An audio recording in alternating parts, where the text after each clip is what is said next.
आमच्यातले वाद, आमच्यातली भांडणं किरकोळ आहेत. मराठी माणसाच्या अस्तित्वासमोर ही भांडणं क्षुल्लक आहेत. एकत्र येणं आणि यात काही कठीण नाही, असं राज ठाकरे महेश मांजरेकरांनी घेतलेल्या मुलाखतीत म्हणालेत. राज ठाकरेंनी उभाट्यासोबत येण्याचे संकेत दिल्यानं राज उद्धव एकत्र येणार का या चर्चांना उधाण आलंय. किरकोळ भांडणं बाजूला ठेवायला मी सुद्धा तयार आहे. राज ठाकरेंच्या टाळीला उद्धव ठाकरेंनी प्रतिटाळी दिली आहे. माझ्याकडून भांडणं नव्हतीच, मिटवून टाकली असं म्हणत उद्धव ठाकरेंकडून ही युतीचे संकेत देण्यात आले. माझ्यासोबत जाऊन हित की भाजपसोबत जाऊन हित ते ठरवा असं उद्धव ठाकरे म्हणालेत. राज ठाकरेंसोबत जाण्याची त्यांनी तयारी दर्शवली, मात्र त्यासाठी काही अटी शर्तीही उद्धव ठाकरेंनी घातल्यात. शिंदे भाजपच्या पंक्तीला न बसण्याची अट उद्धव ठाकरेंनी राज ठाकरेंना घातली आहे. महाराष्ट्र आणि मराठी माणसाच्या हितासाठी राज उद्धव यांनी एकत्र आलंच पाहिजे. आज माझ्यासाठी आनंदाचा क्षण आहे. हे दोन भाऊ एकत्र आले तर इतरही वेगळी झालेली कुटुंब राज उद्धवचा आदर्श घेऊन एकत्र येतील, अशी प्रतिक्रिया ठाकरे बंधूंचे मामा चंदू वैद्य यांनी दिली. राज आणि उद्धव ठाकरे एकत्र आले तर आनंदच होईल, अशी प्रतिक्रिया मुख्यमंत्री फडणवीसांनी दिली. तर आगामी निवडणुका महायुतीच जिंकणार असा विश्वासही मुख्यमंत्र्यांनी व्यक्त केला. मराठी माणसावर कोणी घाव घालत असेल तर एकत्र यावंच लागेल. राज ठाकरेंच्या मन की बात आहे आणि आम्ही वाट पाहू यापेक्षा चांगलं काही घडण्याची. राज ठाकरेंकडून चांगली भूमिका येत असेल तर ती नाकारण्याचा करंटेपणा आम्ही करणार नाही, अशा शब्दात संजय राऊतांनीही एकत्र येण्याची इच्छा व्यक्त केली. 2014ला भाजपसोबत युती तुटली.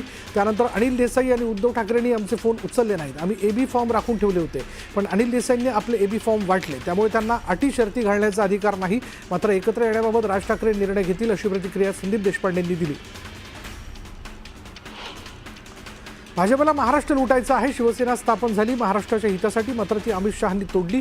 हे विंचू आहेत, त्यांना परत थारा देऊ नये असं म्हणत संजय राऊतांनी राज ठाकरेंना महायुतीतून बाहेर पडण्याचा सल्ला दिला.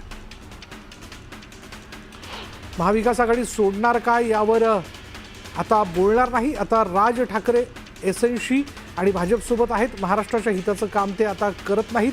राज ठाकरेंचा ते वापर करतात. हे राज ठाकरेंना कळलं तर महाराष्ट्रावर उपकार होतील. राज ठाकरे आणि उद्धव ठाकरे युती होत असल्यास भाजप दोघांच्या मध्ये येणार नाही, अशी प्रतिक्रिया चंद्रशेखर बावनकुळेंनी दिली. राज ठाकरे यांना त्यांच्या पक्षाची भूमिका मांडण्याचा अधिकार आहे, असं बावनकुळे म्हणाले.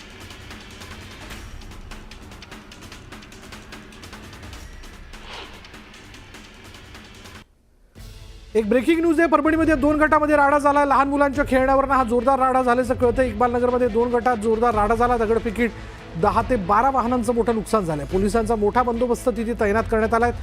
पोलीस अधीक्षक रवींद्रसिंह परदेशी यांनी शांतता राखण्याचं आवाहन केलंय. 2 गटामध्ये लहान मुलांच्या खेळण्यावरनं वाद झाल्याचं कळतंय आणि त्यावरनं जोरदार दगडफेक करण्यात आली. या दगडफेकीत 10 ते 12 वाहनांचं मोठं नुकसान झालंय. पोलिसांचा मोठा बंदोबस्त तैनात करण्यात आला आहे. पोलीस अधीक्षक रवींद्रसिंह परदेशी यांनी शांतता राखण्याचं आवाहन केलंय.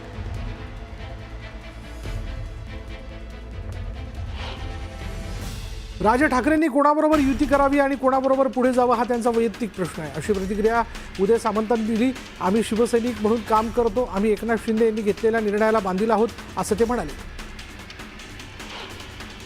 राज आणि उद्धव ठाकरे एकत्र आले तर महाराष्ट्रात ठाकरेंची फार मोठी ताकद पुन्हा निर्माण होईल, अशी प्रतिक्रिया छगन भुजबळांनी दिली. राजकारणात काहीही होऊ शकतं, असं भुजबळ म्हणाले. दोन्ही ठाकरेंना जनतेनं नाकारलंय, त्यामुळे त्यांना एकत्र येण्याची गरज वाटत आहे, अशी टीका अतुल भातखळकर यांनी केली आहे. कोणताही पक्ष कोणाबरोबर आघाडी करू शकतो आणि त्याच्यावर भारतीय जनता पार्टीचा आक्षेप असायचं कारण नाही, असंही ते म्हणाले. राज ठाकरे उद्धव ठाकरे एकत्र येतील असं वाटत नाही. उद्धव ठाकरेंनी यापूर्वी घेतलेल्या भूमिका आणि राज ठाकरेंना केलेला विरोध राज ठाकरे कधीही विसरणार नाहीत, असं मत नरेश मस्के यांनी व्यक्त केलं. तर ठाकरे बंधू एकत्र येतील असं वाटत नाही, अशी प्रतिक्रिया संजय शिरसाट यांनी दिली.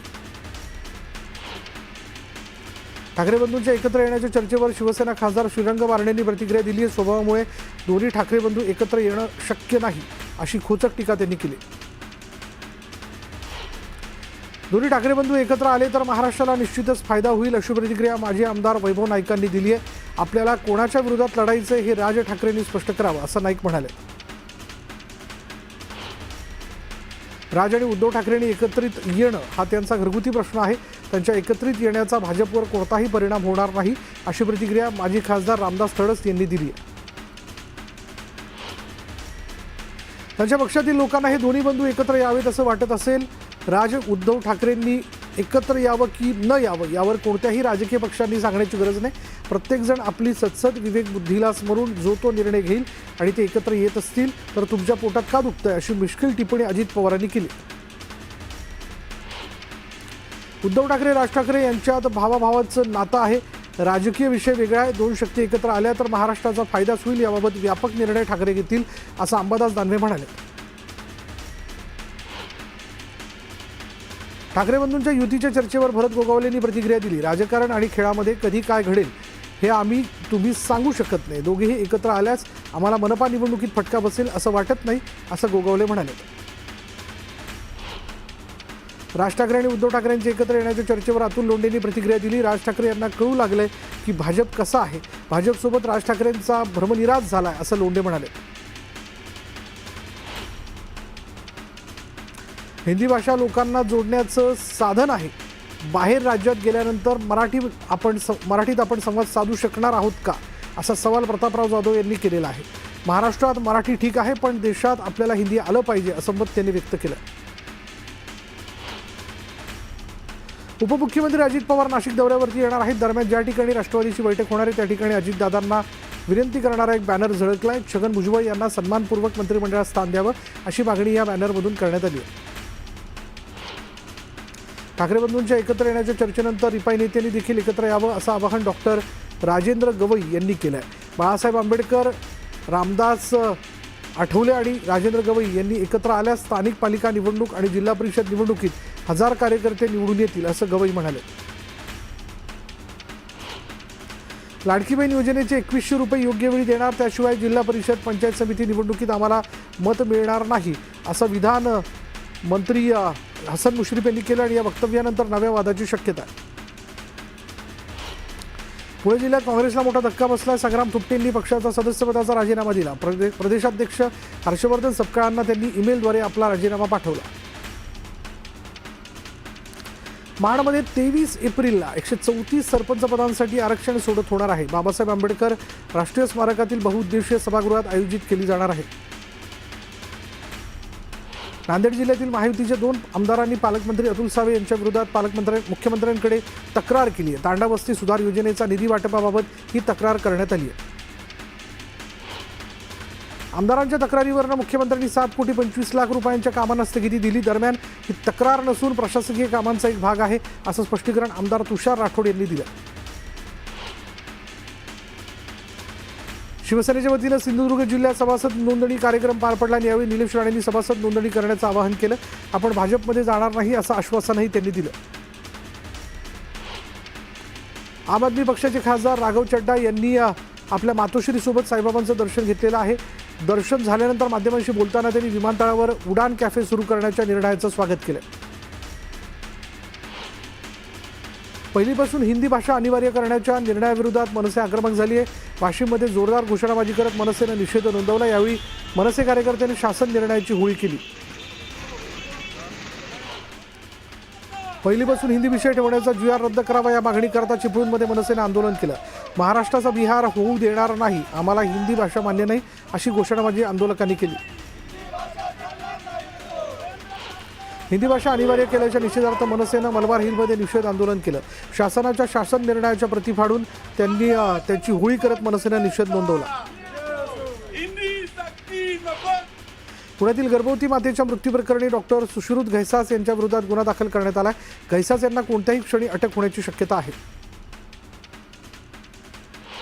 डॉक्टर घैसास यांच्यावर केवळ गुन्हा दाखल होणं म्हणजे तनिषा भिसेंना न्याय मिळणं नव्हे, अशी प्रतिक्रिया आमदार अमित गोरखेंनी दिली. आमची लढाई ही कुणालाही दुखावण्यासाठी नव्हती, तर वैद्यकीय क्षेत्रात सर्वसामान्यांना मिळणाऱ्या सुविधांच्या हक्कांसाठी होती, असं गोरखे म्हणाले.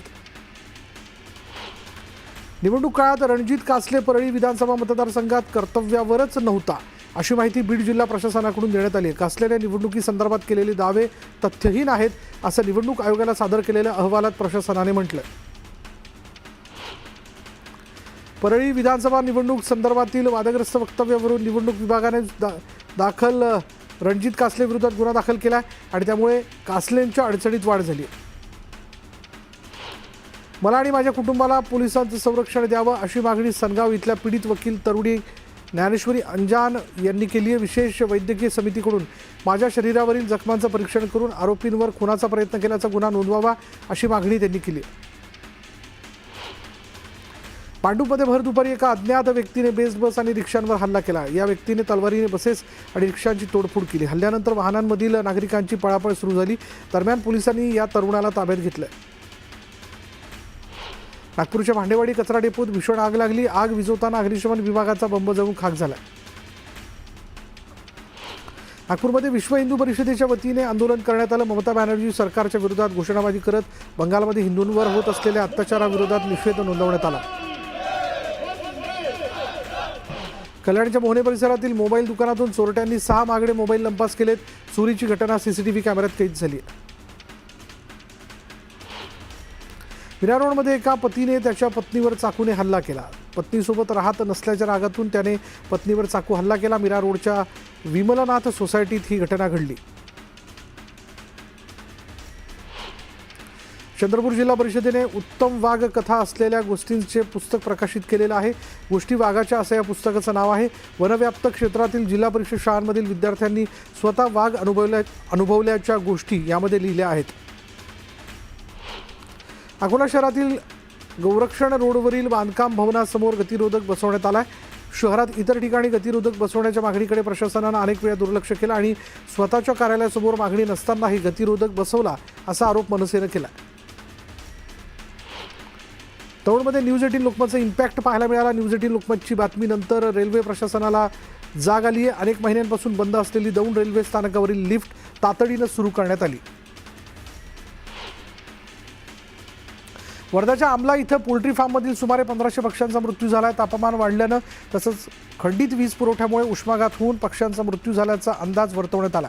नुकसान भरपाई देण्यासह वीज पुरवठा सुरळीत ठेवण्याची मागणी पोल्ट्री फार्म मालकांनी केली आहे. गंगाखेड रेल्वे फ्लाय ओव्हरचा प्रश्न पुन्हा ऐरणीवर आला. शहराच्या मध्यभागातून रेल्वे रूळ जातो. रेल्वे वाहतुकीमुळे 10 ते 12 तास हा रस्ता वाहतुकीसाठी बंद होतो. वाहतूक बंद झाल्यानं अनेक वेळा रुग्णांना फटका बसलाय. 2 ते 3 जणांना या ठिकाणी जीव गमवावा लागलाय. त्यामुळे उड्डाणपुलाच्या मागणीने जोर धरलाय.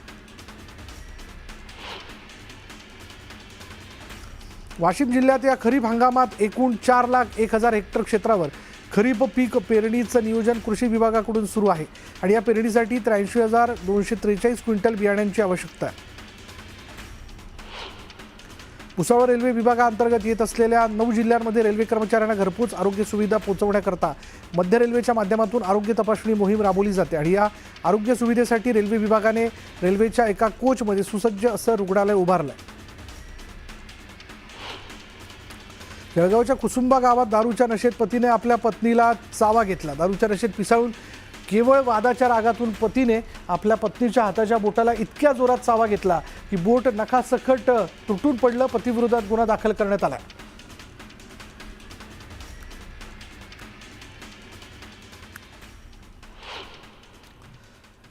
यानंतर बघूयात अहिल्यानगर जिल्ह्यातील संगमनेर तालुक्यात पाण्यासाठी जनता तहानली असून पाणी पुरवठा योजना वेळेत पूर्ण न झाल्यानं अनेक गावांना पाणी विकत घ्यावं लागत आहे. जनावरांच्या पिण्याच्या पाण्याचाही गंभीर प्रश्न निर्माण झाला असून आम्ही जगायचं कसं असा सवाल नागरिक विचारतात. तर संभाजीनगरमध्येही पाणीबाणी असून शहरातील नागरिकांना 3 दिवसांआड केवळ 1 ड्रम पाणी मिळतंय.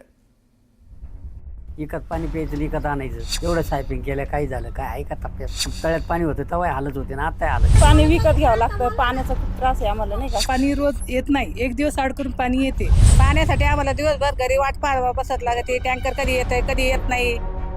संगमनेर तालुक्यातल्या वडगाव-पान हद्दीत प्रादेशिक पाणी पुरवठा योजनेच्या माध्यमातून कोट्यवधी रुपये खर्च करून जलसाठवण तलाव तसंच वितरणाचं काम सुरू आहे. मात्र या कामाला प्रचंड विलंब झाल्यानं गावांना नळाद्वारे पाणीच मिळू शकलेलं नाही. 1 वर्ष आधीच काम पूर्ण होणं अपेक्षित असताना वेळेत काम पूर्ण न झाल्याचा फटका नागरिकांना बसतोय आणि पिण्यासाठी पाणी चक्क विकत घ्यावं लागतंय. काय सारं विकत पाणी आणून करावं लागतं. काय नागरिकला काय बाकीचं विकत पाणी प्यायचं विकत आणायचं एवढं सायपिंग केलं काही झालं काय आहे का टप्प्यात. ते तळ्यात पाणी येतं तळ्यात आता झालं मग तळ्यात पाणी होतं तेव्हा हालत होते ना आता हालत आहे. किती दिवसांपासून ही परिस्थिती आहे? आता जवळजवळ 3-4 महिन्यापासून पाणीच नाही. पाणी विकत घ्यावं लागतं. पाण्याचा खूप त्रास आहे आम्हाला, नाही का? असं म्हणजे पाणी आम्ही कुठून तरी आणू, पण आम्हाला तिथं असं पाणीच नाही. कुठं पाणी आहे म्हणून तिथून आणू मग शकतो कसं नियोजन करता पाणी? आम्ही विकत घेतो. महाराष्ट्र जलजीवन प्राधिकरणानं कामाला गती देत लवकरात लवकर काम मार्गी लावावं, अन्यथा तीव्र आंदोलन छेडण्याचा इशारा दिला गेलाय.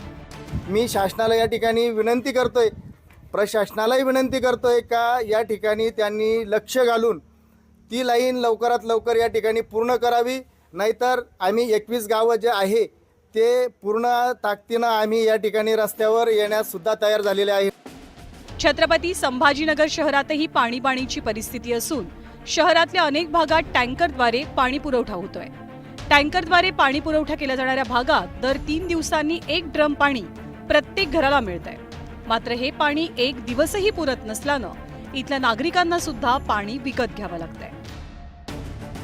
पाण्याची समस्या आम्हाला आहे. आम्हाला पाणी रोज येत नाही. एक दिवस आड करून पाणी येते. आणि आलं तर एखाद्या वेळेस 3-4 दिवसही पाणी येत नाही. कधी कधी असं वाटते की आम्हाला वाटते इथं नळाची योजना व्हायला पाहिजे. हां, आणि इथं पाईपलाईन खतलेली आहे तरी पण पाणी अजून आलेलं नाही. तर आम्हाला खूप त्रास आहे. पाण्यासाठी आम्हाला दिवसभर घरी वाट पाहावं बसत लागते. टँकर कधी येतंय कधी येत नाही. कुठं जायचं असं तर आम्हाला बाहेर जाता येत नाही. पाण्यासाठी एवढा त्रास आहे आम्हाला की भयंकर. टँकर आम्हाला येतं कधी 3ऱ्या दिवशी कधी 5व्या दिवशी. पाणी 1 ड्रम, पुन्हा शिल्लकचे ड्रम भरा तरी 50 रुपयाला ड्रम देते. प्रशासन, लोकप्रतिनिधी आणि राजकीय पक्षांच्या नेत्यांकडनं दरवर्षी ठराविक आश्वासनं देऊन बोळवण होते. मात्र इथला पाणी प्रश्न जैसे थे आहे. त्यावर उपाय कधी निघणार याचीच प्रतीक्षा नागरिकांना आहे. अहिल्यानगरवरनं हरीश दिमोटे आणि छत्रपती संभाजीनगरवरनं सिद्धार्थ गोदामसह ब्युरो रिपोर्ट, न्यूज 18 लोकमत.